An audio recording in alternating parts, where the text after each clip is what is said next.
நண்பர்களே அனைவருக்கும் வணக்கம். இன்றைக்கி நம்ம இந்த ஒரு வீடியோவில் எதை பற்றி பார்க்க போகிறோம் அப்படின்னு பார்த்தீங்கன்னா, இன்னும் ஒரு சில தினங்களில் தமிழக அரசு போக்குவரத்து கழகங்களில் டிரைவர் கம் கண்டக்டருடைய அப்பாயின்மெண்ட் ஆர்டரு வெளியிட போகிறாங்க.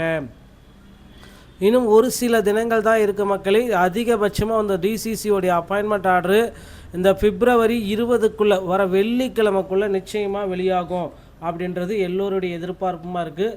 ஸோ பிப்ரவரி 20 தான் இந்த டெட்லைன் அப்படின்றத நம்ம சொல்லலாம். ஸோ இதுதான் கடைசி தேதி பிப்ரவரி 20. ஏன்னா மாநிலங்களவையுடைய தேர்தலும் வந்து பார்த்திங்கன்னா தமிழகத்தில் மார்ச் 16 அப்படின்ற மாதிரி ஒரு அறிவிப்பு வந்துருச்சு. அடுத்து பார்த்திங்கன்னா அடுத்த தேர்தலும் கொடுக்க போகிறாங்க. இது மாதிரி தேர்தல் தேதிகள் வெளியிட்டதுனால ஸோ தமிழகத்தில் அடுத்த கட்டத்திற்கு பணி நியமன ஆணைகள் வழங்கப்படுமா படாதா அப்படின்ட்டு நிறைய மக்கள் பார்த்திங்கன்னா இன்னும் குழப்பத்தோடு இருக்காங்க. ஸோ அப்பாயின்மெண்ட் ஆர்டரு வெளியிடுவதிலேயே கடும் சிக்கல்கள் இருக்குது. ஸோ அப்பாயின்மெண்ட் ஆர்டர் இனி வருமானதே ஒரு பெரிய சந்தேகத்திற்குரிய கேள்விக்குறியாக இருக்குங்க. ஸோ டிஎன்எஸ்டிசியோடைய அப்பாயின்மெண்ட் ஆர்டர் இனி வருமா, அவ்வளோதான் முடிச்சிட்டாங்களா, இதுக்கப்புறம் மக்களுடைய டிரைவர் சொந்தங்களுடைய நிலைமை அதோகதியா அப்படின்ற மாதிரி மக்கள் மத்தியிலையும் கேள்விக்குறிகள் நாளுக்கு நாள் அதிகமாக தான் இருக்குது. ஸோ உங்களுக்கு எல்லாத்துக்குமே ஒரு சரியான பதில் இந்த ஒரு வீடியோவில் நான் இப்போ சொல்ல போகிறேன். ஸோ வீடியோவை ஸ்கிப் பண்ணாமல் பாருங்கள், அப்போ தான் நான் என்ன சொல்ல வரேன் அப்படின்றது உங்களுக்கு புரியுங்க.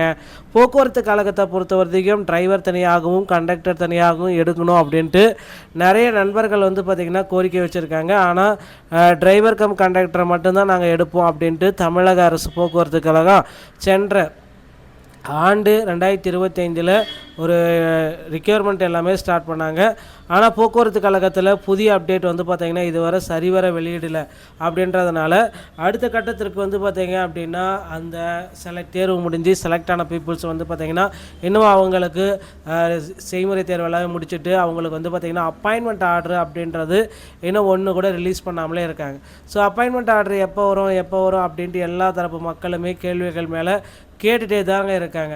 தினசரி பார்த்திங்கன்னா நிறைய பேர் பார்த்திங்கன்னா அப்பாயின்மெண்ட் ஆர்டர் இன்றைக்கி வருமா அப்படின்னு கேட்குறாங்க.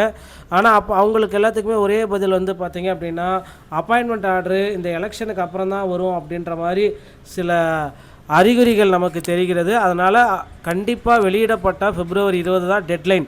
அதற்கு மேலே வெளியிடுவதற்கு வாய்ப்புகள் அற்ற நிலையில் இருக்கும் அப்படின்றது நிச்சயமாக சொல்லலாங்க. ஸோ இதுதான் தற்சமயம் போக்குவரத்து கழகத்தில் நிலவிட்டிருக்க ஒரு அசாதாரணமான ஒரு சுச்சுவேஷன் அப்படின்றத நம்ம சொல்லலாம். ஸோ நீங்களும் பார்த்தீங்க அப்படின்னா அந்த போக்குவரத்து கழகத்தில் ஜாயின் பண்ணணும் அப்படின்னா சில விதிமுறைகள் எல்லாமே தற்சமயம் இருக்குங்க. அந்தந்த விதிமுறைகளை பின்பற்றி தான் போக்குவரத்து கழகத்தில் இந்த 2026 உங்களால் ஜாயின் பண்ண முடியும்.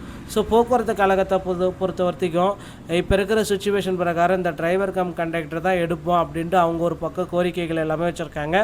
ஆனால் டிரைவர் கம் கண்டக்டர் எடுக்கக்கூடாது அப்படின்ட்டு போக்குவரத்து சங்கங்கள் ஒரு பக்கம் கோரிக்கை வச்சுருக்காங்க. டிரைவர் தனியாக எடுங்க, கண்டக்டர் தனியாக எடுங்க, எங்களுக்கு பார்த்திங்க அப்படின்னா அடுத்த டைம் எல்லாமே பார்த்திங்கன்னா ஆட்சி மாறினாலும் சரி ஆண்களுக்கும் பேருந்து இலவசம் அப்படின்ற மாதிரி ஒரு அறிவிப்பு வர காத்துக்கிட்டு இருக்கு அப்படின்றது எல்லோருமே தெரிஞ்ச விஷயம்தான். அதனால் போக்குவரத்து கழகத்தில் ஆண்களுக்கும் இலவசம் அப்படின்ற மாதிரி ஒரு அறிவிப்பு வந்துருச்சு அப்படின்னா நிச்சயமாக போக்குவரத்து கழகத்தில் புதிய அறிவிப்புக்காக மக்கள் வெயிட் பண்ணக்கூடிய சுச்சுவேஷன் வந்தாச்சுங்க. ஸோ நிச்சயமாக போக்குவரத்து கழகத்தில் அதிக அளவிலான ஆட்களை எடுக்கணும் அப்படின்ற மாதிரி கோரிக்கைகள் எல்லாமே போயிட்டுருக்கு. ஸோ கிட்டத்தட்ட ஒரு 20,000 டிரைவர்களே எடுக்கணும், ஒரு 10,000 கண்டக்டரே எடுக்கணும். ஏன்னா ஆண்டுக்கு பார்த்திங்கன்னா ரிட்டையர்மெண்ட் பீப்புள்ஸ் இருக்காங்க. போக்குவரத்து கழகம் பார்த்திங்கன்னா ஒரு சேவை நிறுவனமாக மாறி வருது. ஆல்ரெடி மகளிருக்கு இலவசம் அப்படின்றத குறிப்பிட்டு சொன்னதுனால தற்சமயம் எல்லோருக்குமே பார்த்திங்கன்னா இந்த போக்குவரத்து கழகத்தில் ஒரு சில கேள்விக்குறிகள் பார்த்திங்கன்னா எழுந்துகிட்டே தான் இருக்குது. ஸோ நிச்சயமாக போக்குவரத்து கழகத்தை பொறுத்த வரைக்கும் புதிய அறிவிப்புகள் வெளியிடப்படலாம். இன்னும் ஒரு சில தினங்களில் அப்பாயின்மெண்ட் லெட்டர் வெளியிட்டப்பட்டால் தான் அதற்கு பிறகு அப்பாயின்மெண்ட் லெட்டர் வருவதற்கு வாய்ப்புகளே இல்லை. ஸோ டிஎன்எஸ்டிசியோட நீங்கள் ஜாயின் பண்ணோம் அப்படின்னா உங்கள் அருகாமையில் இருக்கிற ஆர்டிஓ அலுவலகத்தில் தனக்கி டிரைவிங் லைசன்ஸ் மற்றும் கண்டக்ட் லைசன்ஸை பெற்று வைத்துக் கொள்ளுங்கள். டிரைவிங் லைசன்ஸ் வாங்குவது எளிது. கண்டக்ட் லைசன்ஸ் வாங்கணும் அப்படின்னா ஃபர்ஸ்ட் எய்ட் சான்றிதழ் பெற்ற பிறகு தான் உங்களால் கண்டக்ட் லைசன்ஸை வாங்க முடியும். இந்த ஒரு வீடியோ உங்களுக்கு பிடிச்சிருந்தா எங்களுடைய சேனலுடைய இணைந்தர்கள் மீண்டும் ஒரு நாள் தவிர நான் உங்களை சந்திக்கிறேன். நன்றி, வணக்கம், தேங்க்யூ.